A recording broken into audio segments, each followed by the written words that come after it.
Truth, goodness, and beauty are dynamic propagating patterns of information that achieve resonant stability by harmonizing with the structure of reality, allowing for them to be easily recognized, error-corrected, and replicated, and to evolve towards greater universality and resilience as they are tested across different contexts and domains. That's just something I wrote. I think it's a little bit too, there's something about it that I don't like. But anyway, the whole idea is that there are structures within reality that beauty, um, well, whether or not we call them beauty or goodness or whatever, or truth even, there are structures in reality that are more stable than other structures. And there are also structures within reality that are resonant in some way. All I mean by that is that uh, they're noticed when they get to a certain pattern. I really thought about this because of, I was, at some point, I was having tea at a pavilion at one of my local parks, and the tea was very nice. I was enjoying it, and I started to feel a little vibe with it. So I started reading something. I had a book with me to read, and I'll read it. Every time I read aloud, like speaking out loud. So I was reading this thing, and I hit a resonant frequency when I was reading it. I was reading it and it just hit a tone, and it started, the whole pavilion started to shake and resonate. So I started to sing that tone, just like to hit on that same note to feel the resonance of the pavilion. And I just thought it was cool. And it kind of hit me that that's that tone is now in my mind. I recognize that as it's going to be a stable. All right, I'm not really sure how to phrase this. Okay, my phrasing of it has not been clarified fully, but there is the tone, and I I will now notice, I will now remember that tone. That's what I want to say. It is now memorable because it stood out to me because it resonated with the pavilion, the structure, and it is also going to be easy to find again. Like I can at any point in time go back to that pavilion and just sweep all the frequencies. Like I can whoop, whoop, I can just do something like that and find the frequency if I need to find it again. So that means I can easily error correct to it. And it seems very analogous to how structures are in reality. And these structures have certain properties that stick out. And if they were slightly changed, then they wouldn't have those properties anymore. They wouldn't be able to transform the world in a particular way. They won't resonate. And it makes it easy for us to error correct them to make it better. That's my thought about it. That was my initial, that's kind of the analogy I'm working with.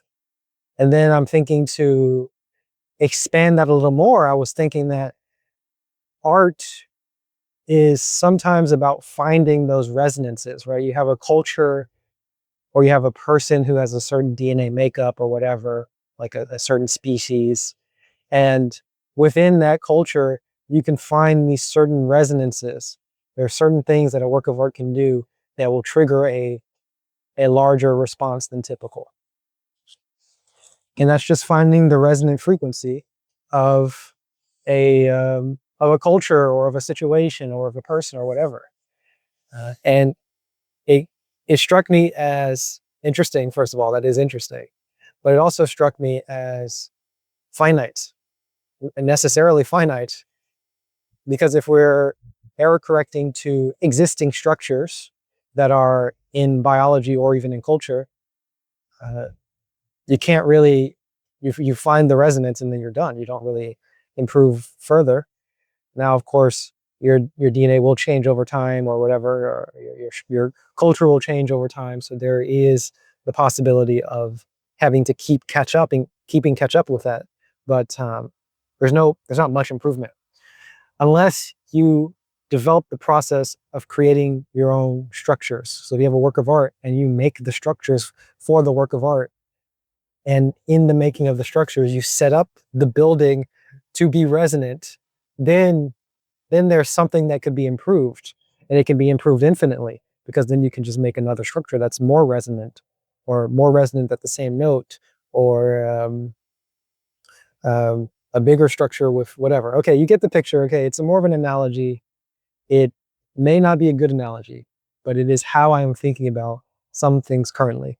So again, I'm just thinking that all knowledge can be framed in this way, as this structure that resonates, and it can be dependent. The structure can be dependent on some existing structures that already exist, that are in culture, or that are in biology. And it's fairly easy to have a work of art that has structures that are built up by culture, because then you can just have the culture be taught as a part of the work of art. That'd be simple. A little bit more difficult with DNA, I think, by any normal construction of what, how DNA is, but it's possible. It's possible, but just more difficult. But then you could also have certain structures that are just developed, not dependent on anything except reality itself. And that's where we get to something that's more interesting, because you have a lot more reach with those resonant structures, I think. In any case, this is one step, I think, one possible step forward towards thinking about the difference of beauty that is subjective and bounded to certain things, and beauty that is more objective. Now, I think all of them are, there's kind of a spectrum from all of them. Each of these things could have some amount of reach, right? Some things can be more objective, or more wide-reaching is a better term of putting it, than other things.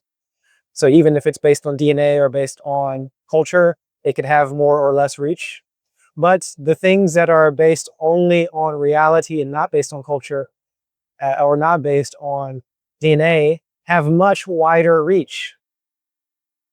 Because of course, if it's based off of DNA, you're limited to anybody that has that same DNA. If it's based off of culture, you have to have observers that have that same culture.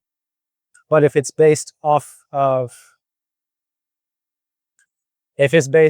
reality, everything in reality shares that reality, so the reach is much wider. All right, that's it for this. Thanks for listening. Right now, we are in late September 2025. Tell me what you think about this idea. Tell me if you can improve the idea. It'd be great if you have some improvements or some criticisms. I'm sure there's a lot to criticize here. I'm just thinking about random stuff here. And come back in the future, because I'm sure that there'll be some improvement, either by me or by somebody watching it. So stay tuned for that. Peace.